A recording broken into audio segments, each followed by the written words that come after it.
Good morning student, welcome you again. This is second part.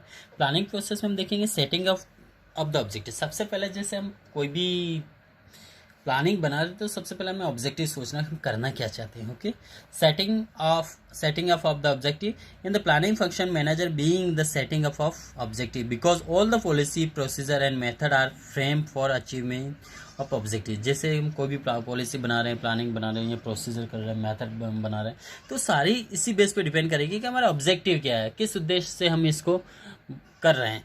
ठीक है, देखिए तो सबसे फर्स्ट पॉइंट ये था कि हमें ऑब्जेक्टिव बिना, जब तक हम ऑब्जेक्टिव नहीं सोचेंगे, डिसाइड नहीं करेंगे, तब तक हमारे सारी प्लानिंग नहीं बन पाएगी, प्रोसीजर नहीं हो पाएगा, कोई हम मेथड इम्प्लीमेंट नहीं कर पाएंगे। तो इस तरह से प्लानिंग सबसे ऑब्जेक्टिव जो है किसी भी ऑर्गेनाइजेशन को, वो पहले डिसाइड होना चाहिए कि हम करना क्या चाहते हैं। The manager set up every clearly the objective of the company keeping in the mind of the goal of the company and the physical financial resource of the company. Manager prepare set up goal which can be achieved quickly and it is a specific limit of a time. After setting up the goal, देखिए setting जो goal objective decide करने के बाद the clearly defined goal are communicate to all the employees, और जो गोल है वो सारे एम्प्लॉयज है उनके बीच में कम्युनिकेट होता है। ठीक है, हमें करना क्या है। नेक्स्ट आता है developing premises. Second, premises refer to making assumption regarding future. देखिए प्रीमिसेस का मतलब क्या होता है, to making assumptions regarding future, कि हमें कुछ फ्यूचर में कुछ उम्मीदें होती हैं। Premises are based on which plans are made. Premises हमेशा उस बेस पे डिपेंड करता है कि आपका प्लान क्या है, आप करना क्या चाहते हैं। ठीक है, on the basis of their plan and it is a kind of forecast made keep in view existing plans and any fast information about various policy. देखिए ये इस पे भी डिपेंड करता है कि आप क्या करना चाहते हैं, आपका व्यू क्या है, एग्जिस्टिंग प्लान कौन सा है, पास्ट इंफॉर्मेशन भी होना चाहिए आपके पास, various policies and that should be total agreement on the all the assumption, और सारा जो अग्रीमेंट है वो ऑल द असम्पशन पे होना चाहिए। ठीक है, the assumptions are made on the basis of the forecasting. जो असम्पशंस है हमारी वो किस बेसिस पे होना चाहिए, फोरकास्टिंग पे होना चाहिए। Forecast is the technique of the gathering information. देखिए फोरकास्ट क्या है, forecast is the technique of gathering information, कि हमारे पास इंफॉर्मेशन गैदरिंग, इंफॉर्मेशन कलेक्ट करने की टेक्निक है, यही फोरकास्टिंग कहलाती है।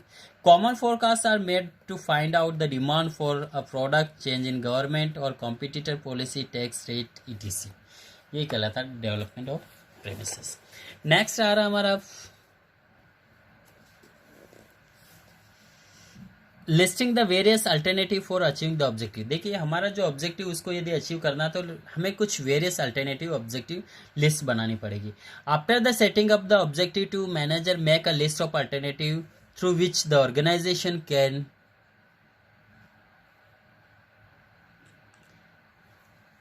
Achieve its objective. ठीक, जिससे ऑर्गेनाइजेशन अपने ऑब्जेक्टिव को आसानी से अचीव कर लेता है, तो उसके लिए उसको कुछ सोर्सेस की लिस्ट बनानी पड़ती है। As there can be many way to achieve the objective, इसलिए यहाँ पे बहुत सारे वे हैं अपने ऑब्जेक्टिव को अचीव करने के लिए। And manager must know all the way to reach the objective, और मैनेजर को सारे जो वेज वो पता होना चाहिए अपने ऑब्जेक्टिव को रीच करने के लिए। If the objective is increase in sale by 10%, यदि कोई ऑब्जेक्टिव है हमारी जो है वो सेल 10% सेल इंक्रीज करना, then the sale can be increase by adding more line of products, कि हमारे प्रोडक्ट को और ज़्यादा बढ़ा दें, बाय ऑफरिंग डिस्काउंट दे दें, by increasing expenditure on advertisement, by increasing the share in the market, by appointment salesman for door to door sale. And manager list out all the alternative, और manager सारे list बनाता है कि वो किस तरह से अपने सेलिंग को बढ़ा सकता है। ओके, तो ये सारे डिपेंड करता है मैनेजर के ऊपर, तो वो लिस्ट बनाएगा कि कौन से वे लागू करें जिससे वो अपने सेल को बढ़ा सकता है, मतलब अपने ऑब्जेक्टिव को वो इजीली अचीव कर सकता है। अब आता है एवोल्यूशन ऑफ डिफरेंट अल्टरनेटिव। अब जो अल्टरनेटिव यहाँ पे ऊपर दे रखे हैं तो इनको कैसे एवोल्यूशन करेंगे, कि बेस्ट कौन सा वे जिससे हमारी सेल को हम बढ़ा सकते हैं। ओके, ठीक, तो इवोल्यूशन करना है। After making the list of various alternative along with the assumption supporting them. ठीक है, जब भी हम लिस्ट बनाते हैं तो उसके बाद हम देखते हैं कि उनमें सबसे बेस्ट कौन सा और किसको हम सपोर्ट करना चाहिए। The manager starts evaluating each and every alternative and note down the positive negative aspect of every alternative. उसके बाद सारे एस्पेक्ट्स को एक बार प्रैक्टिस में लाएगा, उससे वो नोट डाउन करेगा कि इसका पॉजिटिव रिजल्ट क्या आ रहा है, नेगेटिव क्या आ रहा है। After this the manager start eliminating the alternative with more negative aspect and the one with the maximum positive aspect with the most feasible assumption is selected as best alternative are evaluated in the light of their feasibility. Next आता है selecting alternative. अब देखिए उसमें evolution हो गया तो उसके बाद उसमें से बेस्ट जो अल्टरनेटिव कौन सा उसको सेलेक्ट करना है. The best alternative is selected but such there is no mathematical formula to select the best alternative. लेकिन यहाँ पे देखिए कोई मैथमेटिकल फार्मूला नहीं कि हम उसमें बेस्ट सेलेक्ट कर लें. Some time instead of the setting one alternative combination of different alternative can also भी सेलेक्टेड. कभी कभी एक के बजाय 2-3 को सेलेक्ट करना भी बेटर रहता है. The most idea plan is most feasible profitable and with the listing the consumption consequence of the least negative consequence. कभी कभी देखा जाता है कि कम से कम जो नेगेटिव consequence कम हो, पॉजिटिव ज़्यादा, तो वो वाले आइडियाज़ को हम सेलेक्ट करते हैं. After preparing a main plan the organization has to make a number of small plans to support the main plan. तो उसके बाद उसको छोटे छोटे बहुत सारे प्लान बनाने होते हैं ताकि बड़े टारगेट को आसानी से अचीव करें. This plans are related to the performance of routine job in the organisation. This are derive from the major plans. और ये मेजर प्लान से ही डिराइव होते हैं. So they are also known as the derivative plans. This plans are must for accomplish the objective of a main plans, and the common supportive plans are a plan to buy equipment, plan for requirement and selection of the employees, plan to buy raw material etc. Next आता है 6 implementing the plan. देखिए हमने जो select कर लिया अब उसको implement करना, लागू करना. The manager prepare a draft of main and supporting the plans on paper but there is no use of this plans and unless and until these are put up in the action for the plan to all the employees very clearly, because the employees actually have to carry on the activity according to the specification of a plan. और वो जो भी specification plan को लागू करने वाला है.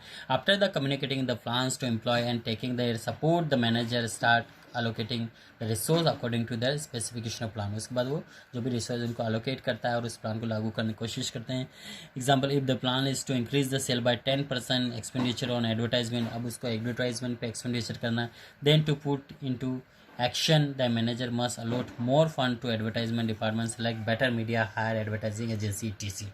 Okay, now follow up. अब देखिए follow up. Planning is continuous process, so the manager jobs does not get hours simply by putting the plans into action. देखिए प्लानिंग की जो कंटिन्यूस प्रोसेस है, ऐसा नहीं उसने प्लान बना दिया और उसको लागू कर दिया, ऐसा नहीं. वो कंटिन्यूस जॉब है, उसको लगातार उसको देखना है कि वास्तव में ये प्लान लागू होने के बाद वास्तव में कुछ बेनिफिट हुआ नहीं हुआ.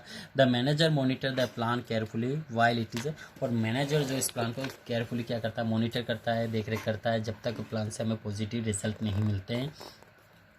Implemented, the monitoring of plan is very important because it is help to verify the whether the conditions and prediction assumption is plan are holding true is present situation or not. और लगातार इसको monitoring करना बहुत ज़रूरी है, बहुत important होता है कि इसको वेरीफाई करना ज़रूरी कि आपने जो प्लान चूज़ किया है वो प्रेजेंट कंडीशन या जो आपने प्रेडिक्शन असम्पशन के अकॉर्डिंग सही है या नहीं है, प्रेजेंट सिचुएशन को हैंडल करता है या नहीं करता है. If there is no coming true the immediate change are made in the plan. यदि वास्तव में जो हमने प्लान लागू किया वो सही नहीं जा रहा तो उसको इमीडिएट बंद करना पड़ेगा एंड और इसके जगह में कुछ अल्टरनेटिव और ढूंढना पड़ेगा. During the following up many adjustment are made in the plan. उसके अलावा बहुत सारे एडजस्टमेंट भी करने होते हैं. For example, if the expenditure plan is done keeping in mind 5% inflation rate, but it is present situation if the inflation rate rise to the 10%, that during the follow up the manager make change in the plan according to the 10% inflation rate. Okay, now next topic plans we will discuss in next part. Okay, thank you.